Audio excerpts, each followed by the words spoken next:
अस्सलाम वालेकुम dear students. Chapter number 20 जो है उसकी कंटिन्यूएशन है और चैप्टर का नाम आपके साथ न्यूक्लियर फिज़िक्स है। और इस चैप्टर में आज जो हमारा लेक्चर है वो आपके साथ लेक्चर नंबर 7 है। और आज के लेक्चर में हम डिस्कशन करेंगे द फोर बेसिक फोर्सेस पर, द फोर बेसिक फोर्सेस। और उसके साथ हम जो है अपनी डिस्कशन करेंगे स्टैंडर्ड मॉडल पे, standard model of particle physics, जिसमें हम ये डिस्कस करेंगे कि ये यूनिवर्स जो आपके साथ एग्जिस्टेंस रखता है तो ये यूनिवर्स कितने पार्टिकल्स से जो है वो मिल के बना है। ठीक है, तो स्टार्ट करते हैं इस टॉपिक से जिसका नाम है the four basic forces of universe. The four basic forces of universe. तो स्टूडेंट्स आपके साथ जो है जो चार बेसिक फोर्सेस हैं, आप कह सकते हैं कि इस यूनिवर्स का जो भी हाइब्रिड फोर्स होगा उस हाइब्रिड फोर्स के पीछे इन चार बेसिक फोर्सेस का रोल होगा। और इसमें नंबर 1 कैटेगरी पे आपके साथ आता है द ग्रेविटेशनल फोर्स। ठीक है, तो आपके साथ जो ग्रेविटेशनल फोर्स है वो आ सकता है। सेकंड कैटेगरी में आपके साथ जो है द इलेक्ट्रोमैग्नेटिक फोर्स है, the electromagnetic force. Third category में आपके साथ आता है strong nuclear force, strong nuclear force. और फोर्थ कैटेगरी में आपके साथ आता है वीक न्यूक्लियर फोर्स। ठीक है, तो ये जो चार फोर्सेस हैं स्टूडेंट्स, इन चार फोर्सेस को हम द फोर बेसिक फोर्सेस के नाम से जानते हैं। और अब हमने जो है इन्हीं चार फोर्सेस में वन बाय वन जो है वो इन फोर्सेस की बात करनी है और इसको फर्दर एक्सप्लेन करना है। ये जो इलेक्ट्रोमैग्नेटिक फोर्स है इसको आप फर्दर दो कैटेगरीज में डिवाइड कर सकते हैं। एक आपके साथ है इलेक्ट्रोस्टैटिक फोर्स, जिसको कूलम्स लॉ से हम जो है डिराइव करते हैं। और दूसरा आपके साथ जो है वो मैग्नेटिक फोर्स है। ठीक है, तो असल में ये इलेक्ट्रोमैग्नेटिक फोर्स जो है ये इलेक्ट्रिक फील्ड और मैग्नेटिक फील्ड की कंबाइंड रिजल्ट से जो फोर्स वजूद में आता है वो उसे आप इलेक्ट्रोमैग्नेटिक फोर्स जो है वो कह सकते हैं। जो रेस्ट चार्जेस पे भी आपके साथ मतलब अप्लाई हो सकता है, लेकिन मूविंग चार्जेस पे जो है फिर आपके साथ चूंकि मूविंग चार्जेस तो मैग्नेटिक फील्ड भी बनाते हैं तो उस केस में आपके साथ फिर इलेक्ट्रिक फोर्स और मैग्नेटिक फोर्स जो है वो दोनों कंबाइन हो जाते हैं और फिर उस मूविंग चार्ज पे एक रिजल्टेंट फोर्स अप्लाई होता है जिसमें इलेक्ट्रोस्टैटिक फोर्स की भी कंट्रीब्यूशन होती है और साथ में उसमें जो है मैग्नेटिक फोर्स की भी कंट्रीब्यूशन होती है। तो students one by one in सब फोर्सेस को जो है डिस्कस करते हैं। सबसे पहले हम डिस्कस कर लेते हैं ग्रेविटेशनल फोर्स को। ग्रेविटेशनल फोर्स को, ठीक है, तो ग्रेविटेशनल फोर्स जो है स्टूडेंट्स ये आप कह सकते हैं कि जितने भी आपके साथ पार्टिकल्स होते हैं जिनका मास होता है तो उनके दरमियान आपके साथ कौन सा फोर्स होता है, उनके दरमियान आपके साथ जो है वो ग्रेविटेशनल फोर्स होता है। सो सबसे पहला पॉइंट ग्रेविटेशनल फोर्स में ये हुआ कि this force acts between particles which have मास। ठीक है, मतलब इस फोर्स का जो मेन रीजन है वो मास है। अगर एक बॉडी का मास होगा तो उस बॉडी पे ग्रेविटेशनल फोर्स जो है वो आपके साथ ज़रूर एक्ट करेगी। ठीक है, और ये जो फोर्स है इसका मैथमेटिकल फॉर्म हमें Newton law of universal gravitation से मिलता है, जो कि है Gm1m2 आर स्क्वेयर। ठीक है, तो इस फोर्स का मैथमेटिकल फॉर्म जो है वो Newton law of universal gravitation से हमें मिलता है। पॉइंट नंबर 3 जो है स्टूडेंट्स, अगर हम सब एटॉमिक लेवल पे बात करें, सब एटॉमिक लेवल पे अगर हम बात करें तो ये ग्रेविटेशनल फोर्स जो है ये फिर आप इसे एक वीक फोर्स कह सकते हैं। ठीक है, सब एटॉमिक लेवल पे ग्रेविटेशनल फोर्स को आप क्या कह सकते हैं? Weak force. वो इसलिए क्योंकि सब एटॉमिक लेवल पे आपके साथ जो जी की वैल्यू होती है 6.67 इंटू 10⁻⁻11, वो जी की वैल्यू बहुत स्मॉल होती है और मासेस भी आपके साथ स्मॉल होंगे, तो उस पे जो ग्रेविटेशनल फोर्स आएगा वो वीक होगा। लेकिन अगर स्टूडेंट्स आप बात करें यूनिवर्सल लेवल की, या आप बात करें मतलब ग्रेविटेशनल फोर्स बिटवीन प्लैनेट्स या बिटवीन स्टार्स की, तो फिर स्टूडेंट्स ये ग्रेविटेशनल फोर्स जो है फिर ये क्या बन जाता है? ये एक स्ट्रांग फोर्स बन जाता है, क्योंकि फिर तो चलें जी की वैल्यू तो कम है लेकिन वहाँ मासेस का इफेक्ट इतना बढ़ जाता है और जी का इफेक्ट जो है फिर इतना इन्फ्लुएंस नहीं रख सकता, तो उसकी वजह से ग्रेविटेशनल फोर्स जो है फिर वहाँ पे क्या हो जाता है? ग्रेविटेशनल फोर्स वहाँ पे स्ट्रांग हो जाता है। स्टूडेंट्स, ये जो फोर्स है आपके साथ ग्रेविटेशनल फोर्स, हमने पहले भी डिस्कस किया था कि ग्रेविटेशनल फील्ड जो है, ग्रेविटेशनल फील्ड को भी आप देखें या ग्रेविटेशनल फोर्स को आप देखें तो ये gravitational force inverse square law को फॉलो करता है।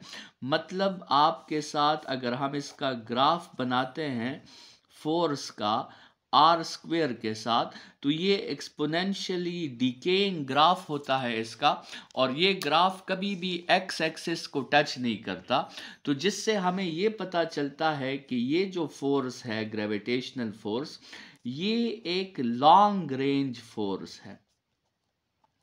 ये आपके साथ क्या है? एक लॉन्ग रेंज फोर्स है आपके साथ। ठीक है, और जो हमने ऑलरेडी इस पे बात की है कि ग्रेविटेशनल फोर्स और ग्रेविटेशनल फील्ड, ये ग्रेविटेशनल फील्ड अगर आप देखें तो ये एक इनफाइनाइट कंसेप्ट है। ठीक है, मतलब ग्रेविटेशनल फील्ड से कोई भी बॉडी जो है वो बाहर नहीं निकल सकती, और ग्रेविटेशनल फील्ड से बॉडी तभी बाहर निकल सकती है जब आप डिस्टेंस को क्या कंसिडर कर लें? डिस्टेंस को आप इनफाइनाइट कंसिडर कर लें।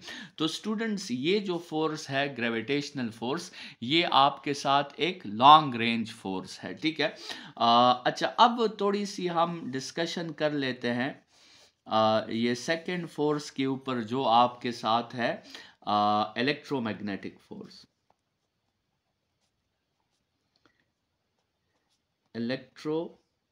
Magnetic force. ठीक है, तो स्टूडेंट्स, इलेक्ट्रोमैग्नेटिक फोर्स जो है ये आपके साथ एक्ट करता है चार्जेस पर, और ये फोर्स जो है, अच्छा, ग्रेविटेशनल फोर्स जहन में ये बात ज़रूर रखें कि ग्रेविटेशनल फोर्स जो है वो सिर्फ और सिर्फ अट्रैक्टिव फोर्स है, लेकिन इलेक्ट्रोमैग्नेटिक में हम बात करेंगे कि ये अट्रैक्टिव भी है आपके साथ और रिपल्सिव भी है। तो इलेक्ट्रोमैग्नेटिक, जैसे स्टार्ट में हमने कहा, ये दो फोर्सेस की आपके साथ कम्बिनेशन है, एक इलेक्ट्रोस्टैटिक फोर्स की या इलेक्ट्रिक फोर्स की, और दूसरी जो है वो कौन सी है?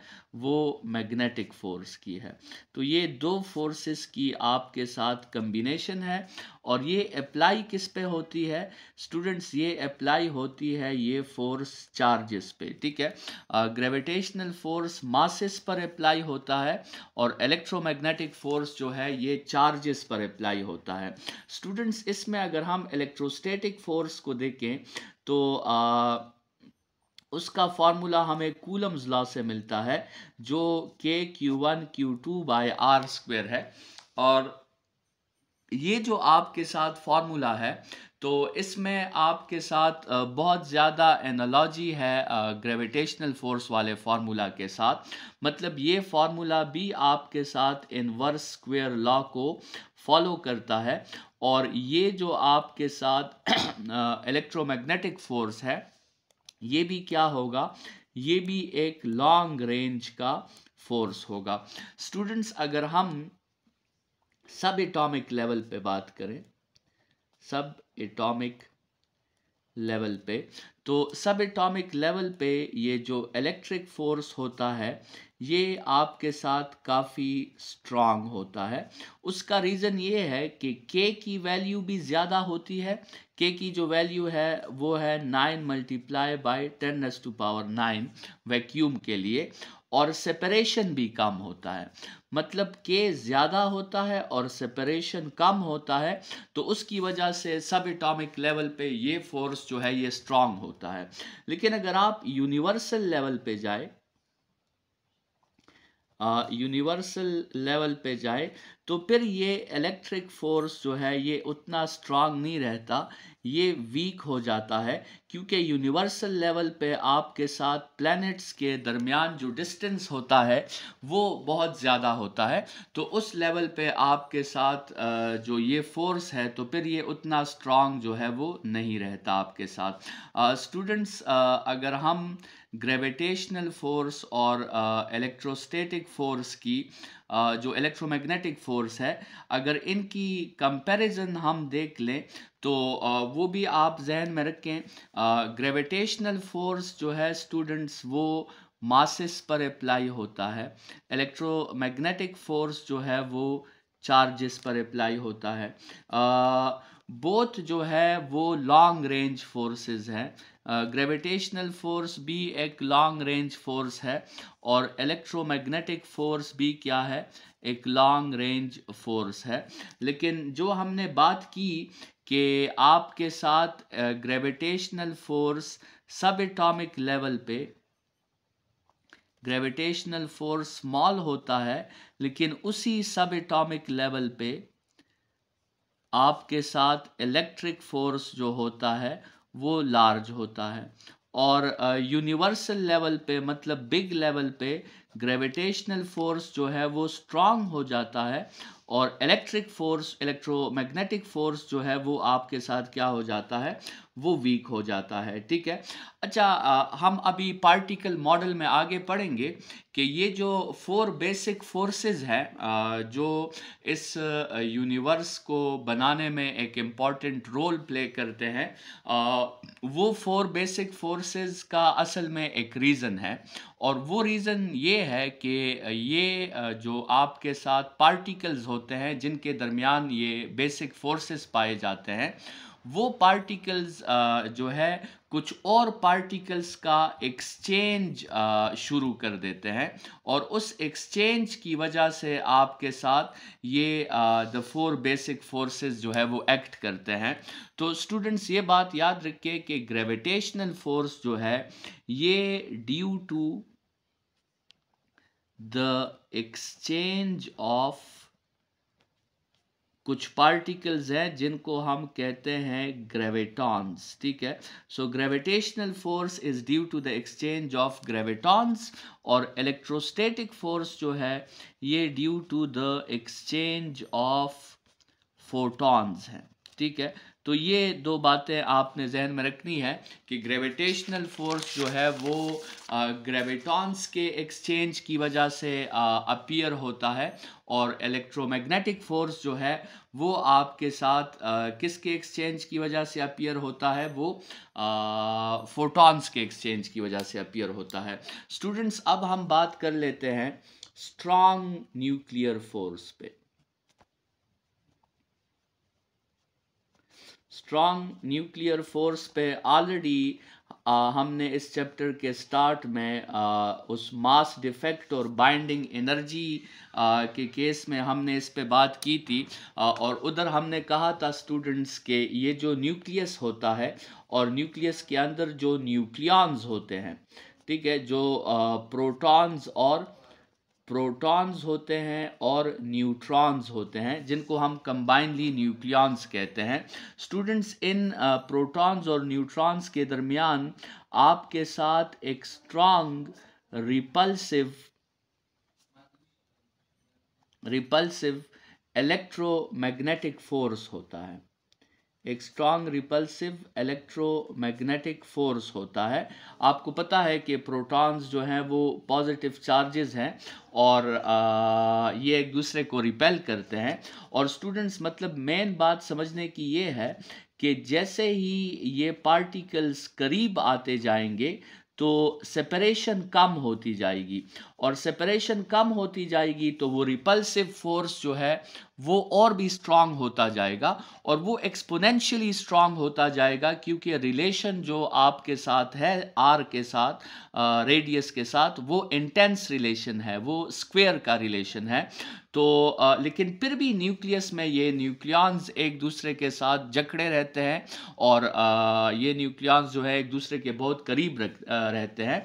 तो उसका हमने रीज़न समझा था कि उसका मेन रीज़न क्या है, और वो हमने ये कंक्लूड किया था कि उसका मेन रीज़न ये होता है कि जब भी आपके साथ ये न्यूक्लियॉन्स जो है किसी न्यूक्लियस में इकट्ठा रहना चाहते हैं, तो ये न्यूक्लियॉन्स अपने मास का जो है कुछ हिस्सा एनर्जी को डोनेट कर देते हैं, ठीक है, और उस मास को हमने मास डिफेक्ट का नाम दिया था। और जो एनर्जी को डोनेट होती है वो मास, उस एनर्जी को हमने बाइंडिंग एनर्जी कहा था, और हमने कहा था कि ये बाइंडिंग एनर्जी पर रिस्पॉन्सिबल है एक स्ट्रॉन्ग न्यूक्लियर फोर्स बनाने के लिए, और उस स्ट्रॉन्ग न्यूक्लियर फोर्स का काम है इस रिपल्सिव फोर्स को ओवरकम करना और न्यूक्लियस को स्टेबिलिटी देना, और उस न्यूक्लियस को क्या रखना, उसे स्टेबल रखना, और न्यूक्लियॉन्स को अपने दरमियान जो है वो इकट्ठे रखना। तो स्ट्रॉन्ग न्यूक्लियर फोर्स जो है स्टूडेंट्स, ये ग्रेविटेशनल फोर्स के लिहाज से और इलेक्ट्रोमैग्नेटिक फोर्स के लिहाज से ये फोर्स बहुत स्ट्रॉन्ग फोर्स है, ठीक है। मतलब इसकी जो स्ट्रेंथ की अगर हम बात करें, स्ट्रेंथ की, तो स्ट्रेंथ में ये जो न्यूक्लियर फोर्स है ये आपके साथ ग्रेविटेशनल फोर्स से भी स्ट्रेंथ में ज़्यादा है, और ये जो न्यूक्लियर फोर्स है ये इलेक्ट्रोमैग्नेटिक फोर्स से भी स्ट्रेंथ में क्या है, ज़्यादा है। लेकिन स्टूडेंट्स, ये जो आपके साथ फोर्स है स्ट्रॉन्ग न्यूक्लियर फोर्स, ये एक शॉर्ट रेंज फोर्स है। हमने बात की थी कि इलेक्ट्रोमैग्नेटिक फोर्स और ग्रेविटेशनल फोर्स वो लॉन्ग रेंज फोर्सेस हैं, लेकिन ये जो आपके साथ फोर्स है ये शॉर्ट रेंज है, और ये तकरीबन जब ये न्यूक्लियॉन्स का जो फासला होता है, अगर ये फासला आपके साथ 10⁻⁻15 मीटर्स के रेंज में होता है, जिसको नॉर्मली हम फर्मी कहते हैं, ठीक है। तो जब ये फर्मी के रेंज में होता है तो तभी ये न्यूक्लियर फोर्स स्ट्रांग रहता है, और जैसी ही डिस्टेंस आपके साथ 10⁻⁻15 मीटर से बढ़ना शुरू कर देता है, तो फिर स्टूडेंट्स ये फोर्स का जो मैग्नीट्यूड है वो फिर उतना स्ट्रांग नहीं रहता, उस फोर्स का मैग्नीट्यूड जो है वो आपके साथ फिर डिक्रीज़ होने लगता है। तो ये आपके साथ थोड़ी सी बातें हो गई स्ट्रॉन्ग न्यूक्लियर फोर्स पे। और अब जो आपके साथ लास्ट कैटेगरी है द 4 बेसिक फोर्सेस में, वो आपके साथ है वीक न्यूक्लियर फोर्स। तो स्टूडेंट्स, वीक न्यूक्लियर फोर्स जो आपके साथ है वो जो है आप कह सकते हैं कि जब आपके साथ, लेट्स सपोज हम इसको इस तरह समझ लेते हैं कि जब आपके साथ एक एटम का साइज जो है, एक एटम का जो साइज है वो बढ़ने लगता है, जब एटम्स का साइज बढ़ने लगता है तो इसके अंदर जो आपके साथ पार्टिकल्स हैं वो पार्टिकल्स के दरमियान जो रिपल्सिव फोर्स है, जो हमने स्टार्ट में कहा था कि इन पार्टिकल्स के दरमियान स्ट्रॉन्ग इलेक्ट्रोमैग्नेटिक रिपल्सिव फोर्स है, तो जितना आपके साथ न्यूक्लियस का साइज बढ़ता है तो फिर वो बाइंडिंग एनर्जी जो है वो फिर इतनी नहीं रहती कि वो उस न्यूक्लियस को स्टेबल रख सके। मतलब उनके लिए वो बाइंडिंग एनर्जी जो है कम पड़ जाती है, और ऐसे सिचुएशन में आपके साथ क्या होता है कि वो जो स्ट्रॉन्ग न्यूक्लियर फोर्स था वो स्ट्रॉन्ग न्यूक्लियर फोर्स कन्वर्ट हो जाता है एक वीक न्यूक्लियर फोर्स में। ठीक है, तो जब भी आपके साथ एटॉमिक साइज जो है वो ज़्यादा होगा तो उस केस में फिर आपके साथ न्यूक्लियॉन्स के दरमियान जो होगा वो स्ट्रॉन्ग न्यूक्लियर फोर्स नहीं होगा, वो आपके साथ वीक न्यूक्लियर फोर्स होगा। अच्छा, वीक न्यूक्लियर फोर्स का स्टूडेंट ये मतलब नहीं है वीक न्यूक्लियर फोर्स का कि इट्स वैल्यू इज, मतलब उसका मैग्नीट्यूड कम है, it's value is small. Weak nuclear force का हम ये मतलब नहीं लेंगे कि उसकी वैल्यू स्मॉल है, बल्कि वीक न्यूक्लियर फोर्स का हम ये मतलब लेंगे कि वो उस एटम को स्टेबल रखने में जो है कारआमद नहीं है, वो उस एटम को स्टेबल नहीं रख सकता। तो इसका मतलब ये होगा कि असल में वीक न्यूक्लियर फोर्स का हम ये मतलब लेंगे कि that force is not sufficient to maintain the stability of atom या to maintain the stability of nucleus। और स्टूडेंट्स, जब भी आपके साथ ये फोर्स जो है वो वीक होता है और वो न्यूक्लियस की या एटम की स्टेबिलिटी को मेंटेन नहीं रख सकता, तो फिर हमने कहा था कि वो एटम, उस एटम को फिर हम रेडियो एक्टिव एटम कहते हैं, और उससे फिर अल्फा, बीटा और गैमा जो है डिकेज होते हैं, और इन डिकेज का मकसद जो होता है वो आपके साथ उस एटम को स्टेबल करना होता है। तो स्टूडेंट्स, ये हमने जो है थोड़ी सी बातें कर ली द 4 बेसिक फोर्सेस पे, और इन 4 बेसिक फोर्सेस को थोड़ा सा जो है हम समराइज कर लेते हैं। ठीक है, तो सबसे पहले जो है फ़र्ज़ करें हम एक टेबल में इसे समराइज कर देते हैं। सबसे पहले आपके साथ ग्रेविटेशनल फोर्स है, ठीक है, फिर आपके साथ जो है वो इलेक्ट्रो मैग्नेटिक फोर्स है, फिर आपके साथ जो है स्ट्रॉन्ग न्यूक्लियर फोर्स है, और फिर आपके साथ वीक न्यूक्लियर फोर्स है। ठीक है, ये 4 फोर्सेस हैं जिसकी हमने बात की, और इन 4 फोर्सेस को कहा जाता है द 4 बेसिक फोर्सेस। ठीक है, तो स्टूडेंट्स, अगर सबसे पहले हम बात करें कि ये बेसिक फोर्सेस किन किस्म के पार्टिकल्स पे आपके साथ अप्लाई होते हैं, तो ग्रेविटेशनल फोर्स जो होगा स्टूडेंट्स, ये तो हर उस पार्टिकल जिसका मास होगा उस पे ये फोर्स अप्लाई होगा।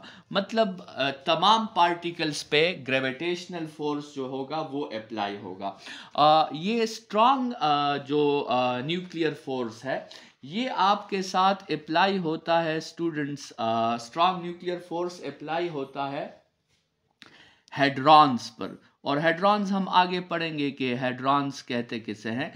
ये हेड्रॉन्स पर अप्लाई होता है या ये क्वार्क्स पर अप्लाई होता है, ठीक है। सो ये हेड्रॉन्स और क्वार्क्स क्या होते हैं ये हम आगे डिस्कस करेंगे।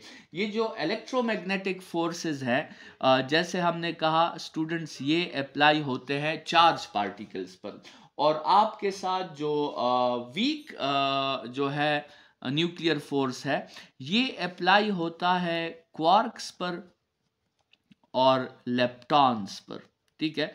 तो लेप्टॉन्स क्या है वो भी हम आगे जो है डिस्कस करेंगे। स्टूडेंट्स, अगर इनकी चारों की जो है हम रिलेटिव स्ट्रेंथ की बात करें, इनकी फोर्सेस की शिद्दत की बात करें, तो स्ट्रॉन्ग न्यूक्लियर फोर्स जो आपके साथ है, अगर ये स्ट्रॉन्ग न्यूक्लियर फोर्स अगर 1 न्यूटन होगा फॉर एग्जांपल, तो उस वक्त जो होगा वीक न्यूक्लियर फोर्स जो है होगा, उस वक्त वो 10⁻⁻⁻7 न्यूटन होगा। और उसी वक्त जो ग्रेविटेशनल फोर्स आपके साथ होगा वो 10⁻⁻43 न्यूटन होगा। और उसी वक्त जो आपके साथ इलेक्ट्रोमैग्नेटिक फोर्स होगा वो 10⁻⁻16 न्यूटन होगा। 10⁻,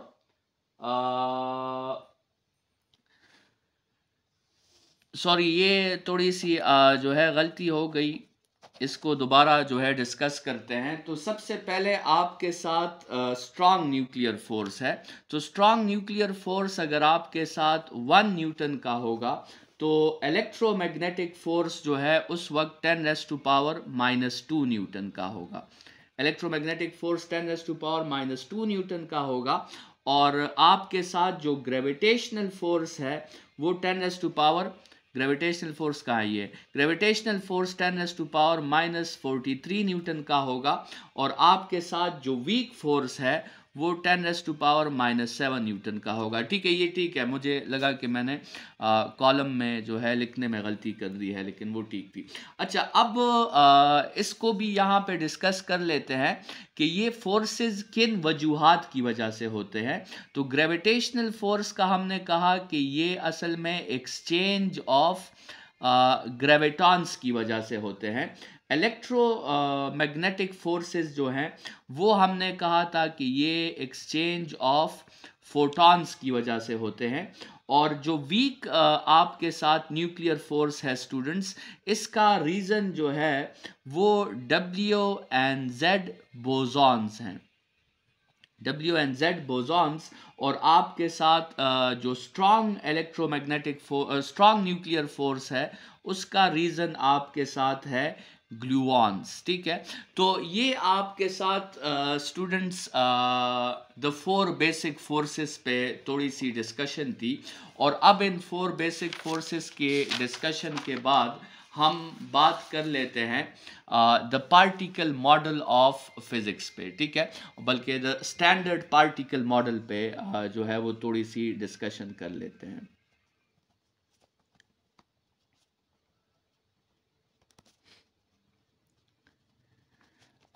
स्टूडेंट्स, आपको पता होगा कि डाल्टन एटॉमिक थ्योरी जो है जिस वक्त आई थी, तो उस वक्त हमें ये पता चला कि आपके साथ जो स्मॉलेस्ट पार्टिकल है मैटर का वो एटम है। लेकिन उसके बाद जो है हमने उस एटम के अंदर भी बहुत से हमने सब एटॉमिक पार्टिकल्स जो हैं वो डिस्कवर कर लिए। बहुत से सब एटॉमिक पार्टिकल्स जो हैं वो हमारी स्टडीज़ में हमारे सामने आए। और फिर जो है हमें ज़रूरत पड़ी कि हम उन सब एटॉमिक पार्टिकल्स की क्लासिफिकेशन करें, ठीक है। और उनको हम डिफरेंट ग्रुप्स में और डिफरेंट कैटेगरीज में हम उसे क्लासिफाई करें। तो हमने बहुत बातों को सामने रखते हुए उन सब एटॉमिक पार्टिकल्स को क्लासिफाई किया है। और मतलब अगर हम देख लें कि मुख्तलिफ बातें हमने सामने रखी, जैसे उनमें से एक बात ये थी कि उन सब एटॉमिक पार्टिकल पे जो है वो चार्ज कौन सा है, ठीक है, व्हाट चार्ज दे हैव, ठीक है। अच्छा, दूसरी बात फ़र्ज़ करें हमने ये सामने रखी कि उनका मास जो है वो क्या होगा, ठीक है। फ़र्ज़ करें तीसरी बात हमने ये सामने रखी कि उनका लाइफ स्पैन जो है वो क्या है, मतलब उन पार्टिकल्स का जो हाफ लाइफ है वो हाई है या लो है, या फ़र्ज़ करें वो पार्टिकल्स जो है जिसकी हम बात कर रहे हैं वो स्टेबल पार्टिकल्स है कि वो आपके साथ क्या है, अनस्टेबल है, ठीक है। और या लेट्स सपोज चौथी बात हमने ये रखी कि उनका स्पिन जो है वो कैसा है, ठीक है। क्या वो फर्ज करें हाफ इंटीग्रल स्पिन रखते हैं या वो इंटीग्रल स्पिन रखते हैं, ठीक है। तो और उस पे भी हमने इसकी क्लासिफिकेशन की कि वो पार्टिकल एलिमेंट्री है, मतलब वो बेसिक है, या वो पार्टिकल जो है नॉन एलिमेंट्री है, मतलब वो कुछ और पार्टिकल से मिलके बना है। जिस तरह हमने जो है मतलब बात की थी फिजिकल क्वांटिटीज़ में, हमने बात की थी कि कुछ क्वांटिटीज़ बेसिक होती है और कुछ क्वांटिटीज़ आपके साथ जो है वो डिराइव्ड होती है। तो इन बातों की बुनियाद पर हमने सब एटॉमिक पार्टिकल्स को क्लासिफाई किया, और उस क्लासिफिकेशन के जो मॉडर्न मॉडल है उसका, उस मॉडर्न मॉडल को हम स्टैंडर्ड पार्टिकल मॉडल कहते हैं ऑफ दिस यूनिवर्स। और इस मॉडल में अब हम ये डिस्कस करेंगे कि आपके साथ ये जो यूनिवर्स है ये कितने किस्म के पार्टिकल्स से मिलके आपके साथ बना है। तो इस मॉडल के मुताबिक जो है इस मॉडल का कहना है कि आपके साथ ये यूनिवर्स जो है ये 17 टाइप्स के पार्टिकल्स से बना है। तो आपके साथ मतलब जो बेसिक पार्टिकल्स हैं वो आपके साथ कितने हैं, वो आपके साथ 17 पार्टिकल्स हैं। इन 17 पार्टिकल्स में 12 जो है वो ऐसे पार्टिकल्स हैं जिनको नाम दिया गया फर्मियॉन्स, ठीक है। और 5 ऐसे पार्टिकल्स हैं जिनको नाम दिया गया बोसॉन्स, ठीक है। 12 जो है वो उनको नाम दिया गया फर्मियॉन्स और 5 को नाम दिया गया बोसॉन्स, और ये टोटल आप इनको ऐड करें तो 17 पार्टिकल्स जो है ये बनते हैं। स्टूडेंट्स, इन पार्टिकल्स को फर्मियॉन्स इसलिए कहा जाता है क्योंकि कुछ इक्वेशंस हैं, कुछ स्टेटिस्टिक्स हैं जिसको फर्मी डायरेक्ट स्टेटिस्टिक्स कहते हैं। और ये जो पार्टिकल्स थे ये इन स्टेटिस्टिक्स को जो है वो फॉलो करते थे, तो इसलिए इनको जो है नाम दिया गया फर्मियॉन्स का। और ये जो 5 पार्टिकल्स है इनको बोसॉन्स का नाम इसलिए दिया गया क्योंकि ये कुछ और इक्वेशंस हैं जिसको हम बोस आइंस्टाइन स्टेटिस्टिक्स कहते हैं। तो ये उन स्टेटिस्टिक्स को फॉलो कर रहे थे, उन इक्वेशंस को फॉलो कर रहे थे ये 5 पार्टिकल्स, तो इसलिए इनको बोसॉन्स का नाम दिया गया। स्टूडेंट्स, आप एमसीक्यूज के लिए ये बात याद रखें कि फर्मियॉन्स वो पार्टिकल है जिनका स्पिन जो होता है वो हाफ इंटीग्रल होता है, और बोसॉन्स वो पार्टिकल है जिनका स्पिन जो होता है वो इंटीग्रल होता है, ठीक है। मतलब बोसॉन्स का स्पिन 1 होगा या 2 होगा, ठीक है, और फर्मियॉन्स का स्पिन जो होगा वो हाफ इंटीग्रल होगा। स्टूडेंट्स, इन फर्मियॉन अच्छा बोसॉन्स को स्टूडेंट्स एक्सचेंज पार्टिकल्स भी कहते हैं, इनको एक्सचेंज पार्टिकल्स भी कहा जाता है। बोसॉन्स को गॉज पार्टिकल्स भी कहा जाता है, गॉज पार्टिकल्स, और इनको फोर्स कैरियर्स भी कहा जाता है। वो जो हमने अभी पिछले टेबल में बात की थी कि जो फोर्सेस है आपके साथ 4 बेसिक फोर्सेस, उनका एक रीज़न है, और वो रीज़न ये है कि वो कुछ पार्टिकल्स का एक्सचेंज करते हैं, इसलिए उनमें फोर्सेस पाए जाते हैं। वही पार्टिकल्स जो है उनको हम बोसॉन्स कहते हैं। तो बोसॉन्स जो हैं उनको हमने स्टूडेंट्स डिवाइड किया है। एक आपके साथ है ग्लूऑन, एक आपके साथ है फोटॉन, एक आपके साथ है डब्ल्यू बोसॉन, एक आपके साथ है जेड बोसॉन, और एक आपके साथ है हिग्स बोसॉन। ठीक है, ये जैसे हमने बात की कि ग्लूऑन जो है ये रीजन है कौन से फोर्स का, ये रीजन है स्ट्रॉन्ग न्यूक्लियर फोर्स का, और ये फोटॉन जो है ये आपके साथ रीजन है इलेक्ट्रोमैग्नेटिक फोर्स का, और ये दोनों जो है ये रीजन है वीक न्यूक्लियर फोर्स का। और आपके साथ एक दूसरा भी प्रेडिक्टेड पार्टिकल है जो अभी तक जो है एग्जिस्टेंस उसकी हमने देखी नहीं है, लेकिन साइंटिस्ट्स का मानना है कि ये पार्टिकल होना चाहिए ग्रेविटॉन, और वो साइंटिस्ट कह रहे हैं कि वो ग्रेविटॉन रीजन है किस फोर्स का, ग्रेविटेशनल फोर्स का। और एक बोसॉन और भी है जिसको हिग्स बोसॉन कहते हैं, और इस हिग्स बोसॉन को जो है गॉड पार्टिकल भी कहा जाता है, और इस पे जो है वो स्टडीज़ बहुत ज़्यादा है। और ये जो दो पार्टिकल्स हैं हिग्स बोसॉन्स और ग्रेविटॉन्स, साइंटिस्ट्स का मानना है कि इन दोनों पार्टिकल्स को अगर हम समझ लें तो हम यूनिवर्स के बर्थ की बहुत सी बातें जो है वो समझ सकते हैं।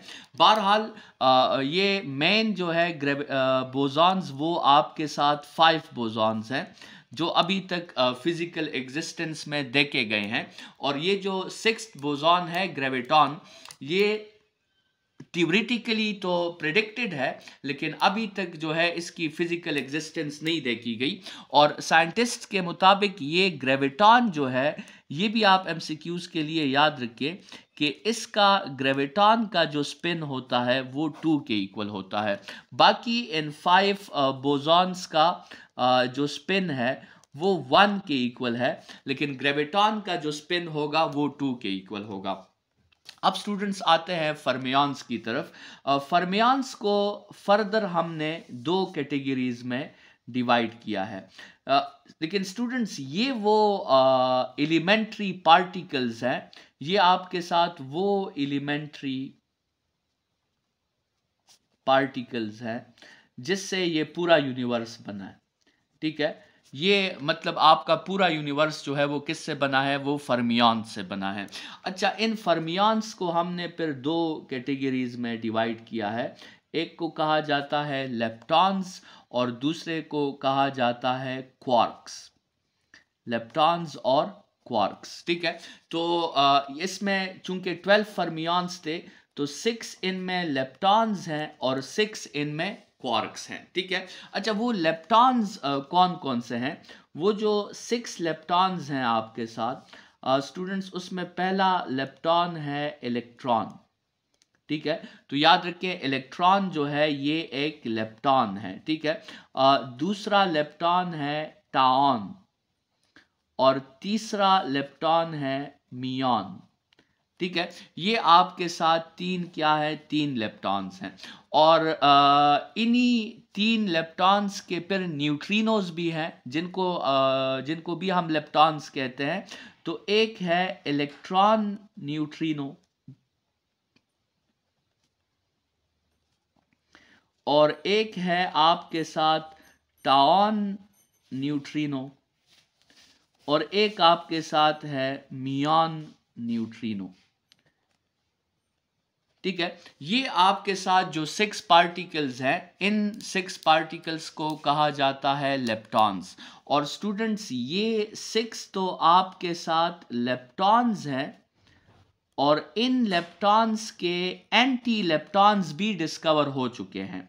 तो 6 उसके क्या है, 6 उसके एंटी लेप्टॉन्स हैं, जैसे इलेक्ट्रॉन का जो एंटी पार्टिकल है वो पॉजिट्रॉन है, और इसी तरह टॉन का भी अपना एंटी पार्टिकल है, मियॉन का भी अपना एंटी पार्टिकल है। तो इन सब के अपने एंटी पार्टिकल्स हैं। तो मतलब आप ये कंसिडर करें कि ये जो लेप्टॉन्स हैं ये असल में 6 नहीं है, ये असल में 12 लेप्टॉन्स हैं। मतलब 6 लेप्टॉन्स हैं और 6 फिर उसके क्या है, 6 उसके आपके साथ एंटी इलेक्ट्रॉन्स जो है वो भी एग्जिस्ट करते हैं। ठीक है, अच्छा अब ज़रा बात कर लेते हैं स्टूडेंट्स क्वार्क्स पर। तो हमने कहा कि फर्मियॉन्स जो हैं उसको हमने 2 कैटेगरीज में डिवाइड किया था, जिसमें आपके साथ 6 जो है वो लेप्टॉन्स हैं और 6 क्वार्क्स हैं। तो अब वो क्वार्क्स जो है वो कौन कौन से हैं, तो उसकी बात चलें नेक्स्ट पेज पे कर लेते हैं। तो अब हम जो है बात करने लगे हैं 6 क्वार्क्स की। ठीक है, तो ये जो आपके साथ 6 क्वार्क्स हैं, सबसे पहले हम इसके जो है नाम लिख लेते हैं। तो ये 6 क्वार्क्स जो हैं इसमें इसके जो नाम है, तो सबसे पहले क्वार्क को कहा जाता है अप क्वार्क, दूसरे क्वार्क को कहा जाता है डाउन क्वार्क, तीसरे क्वार्क का नाम है चार्म क्वार्क। ठीक है, फोर्थ क्वार्क का नाम है स्ट्रेंज क्वार्क, और फिफ्थ क्वार्क का नाम है टॉप क्वार्क, और सिक्स्थ क्वार्क का नाम है बॉटम क्वार्क।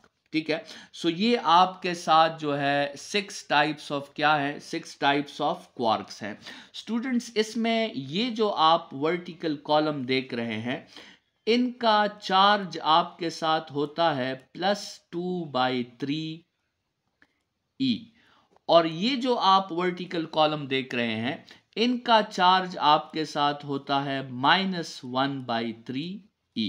ठीक है, मतलब ये क्वार्क्स जो है स्टूडेंट्स, ये अगर आप इसको Q is equal to NE के साथ रिलेट करें, जिसको हमने क्वांटाइजेशन ऑफ चार्ज कहा था, तो याद रखें स्टूडेंट्स क्वार्क्स जो है वो ओबे नहीं करते, किसको, क्वांटाइजेशन ऑफ चार्ज को, वो इस इक्वेशन को ओबे नहीं करते। ठीक है, लेकिन अच्छी बात यह है कि क्वार्क्स कभी इंडिविजुअल रह भी नहीं सकते। ये क्वार्क्स हमेशा किस स्टेट में रहते हैं, ये क्वार्क्स हमेशा कंबाइंड स्टेट में रहते हैं। ये इंडिविजुअल स्टेट में ये क्वार्क्स इंतहाई रिएक्टिव होते हैं, और ये कभी भी इंडिविजुअल स्टेट्स में नहीं रहते, और ये हमेशा कंबाइंड स्टेट में रहते हैं। और कंबाइंड स्टेट में स्टूडेंट्स याद रखें कि ये क्वांटाइजेशन ऑफ क्वार्क्स, फिर हम क्वांटाइजेशन ऑफ चार्ज जो है ये फिर हमेशा ओबे करते हैं। ठीक है, तो क्वार्क्स जब भी कंबाइंड स्टेट में होंगे तो उसमें ये क्वांटाइजेशन ऑफ चार्ज को ओबे करेंगे। स्टूडेंट्स ये भी आप एमसीक्यूज को के लिए याद रखें कि ये जो फर्स्ट रो है इसको फर्स्ट जनरेशन क्वार्क्स कहा जाता है, ये जो सेकेंड रो है इसको सेकेंड जनरेशन क्वार्क्स कहा जाता है, और ये जो थर्ड रो है इसको थर्ड जनरेशन क्वार्क्स कहा जाता है। और स्टूडेंट्स जिस तरह आपके साथ ये 6 क्वार्क्स हैं, उसी तरह इसी 6 क्वार्क्स के एंटी क्वार्क्स जो हैं वो भी डिस्कवर हो चुके हैं। मतलब जिस तरह हमने कहा था कि लेप्टॉन्स अगर है तो उनके एंटी लेप्टॉन्स भी हैं, तो इसी तरह जो क्वार्क्स हैं उनके एंटी क्वार्क्स भी हैं। मतलब हमारे साथ एंटी अप भी है और एंटी डाउन भी है। ठीक है, इसी तरह एंटी चार्म भी है और एंटी स्ट्रेंज भी है, और इसी तरह एंटी टॉप भी है और एंटी बॉटम भी है। ठीक है, तो 6 क्वार्क्स हैं और 6 उनके क्या हैं, 6 उनके एंटी पार्टिकल्स हैं। स्टूडेंट्स अगर ये आपका कॉलम इस कॉलम का एंटी पार्टिकल होगा तो फिर इनका जो चार्ज होगा वो -2/3e के इक्वल होगा, और अगर ये कॉलम इस कॉलम का एंटी पार्टिकल होगा तो उनका जो चार्ज होगा वो +1/3e के इक्वल होगा। तो ये तो हमने जो है थोड़ी सी बात कर ली क्वार्क्स की। अब ये क्वार्क्स जो है स्टूडेंट्स ये मिलकर हेड्रॉन्स बनाते हैं। क्वार्क्स जो है वो आपके साथ मतलब आप कह सकते हैं कि कम्बिनेशन ऑफ क्वार्क्स जब होती है, combinations of quarks, तो आपके साथ इससे क्या बनते हैं, कम्बिनेशन ऑफ क्वार्क से आपके साथ या तो बनेंगे हेड्रॉन्स और या कम्बिनेशन ऑफ क्वार्क से बनेंगे बारियॉन्स। ठीक है, सो उसमें आप ये याद रखें कि हेड्रॉन्स जो हैं वो तब बनते हैं जब 3 क्वार्क्स आपस में कंबाइन हो जाए, और बारियॉन्स तब बनते हैं जब 2 क्वार्क्स आपस में कंबाइन हो जाए। और इसके एमसीक्यूज के लिए आप ये बात याद रखें कि हेड्रॉन्स का जो लाइफ स्पेन है वो बहुत लार्ज होता है, मतलब वो आसानी से डीके नहीं करते, उनकी हाफ लाइफ बहुत ज़्यादा होती है। और बारियॉन्स का जो लाइफ स्पैन है वो शॉर्ट होता है, मतलब वो अनस्टेबल होते हैं, वो आपके साथ जो है जल्दी से डीके कर जाते हैं। तो स्टूडेंट्स ये जो आपने नाम सुने हैं प्रोटॉन और न्यूट्रॉन के, तो ये प्रोटॉन और न्यूट्रॉन जो है ये असल में हेड्रॉन्स हैं। ठीक है, और इन हेड्रॉन्स को याद रखें स्टूडेंट्स, इनको हम नॉन एलिमेंट्री,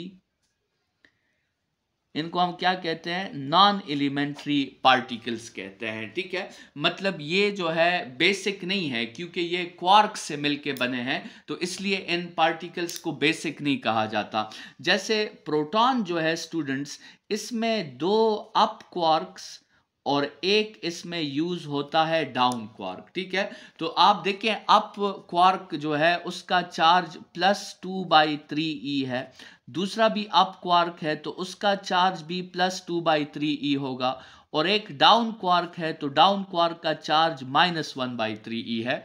इसको आप टोटल प्लस करें तो आपके साथ जो है वो आपके साथ आता है 3/3e, और जिससे आपके साथ 1e आ जाता है। तो प्रोटॉन पे चार्ज जो है वो 1e के इक्वल है। और इसी तरह अगर हम न्यूट्रॉन को देखें स्टूडेंट्स, तो न्यूट्रॉन में 2 डाउन क्वार्क्स होते हैं, 2 डाउन क्वार्क्स और एक उसमें अप क्वार्क होता है। तो अप क्वार्क +2/3e है और डाउन क्वार्क -1/3e, लेकिन 2 है तो 2 दफ़ा -1/3e आ जाएगा। इसका एलसीएम लेके आप इसको सॉल्व करें तो ये 0e आता है, मतलब न्यूट्रॉन पे आपके साथ चार्ज जो है वो 0 होता है।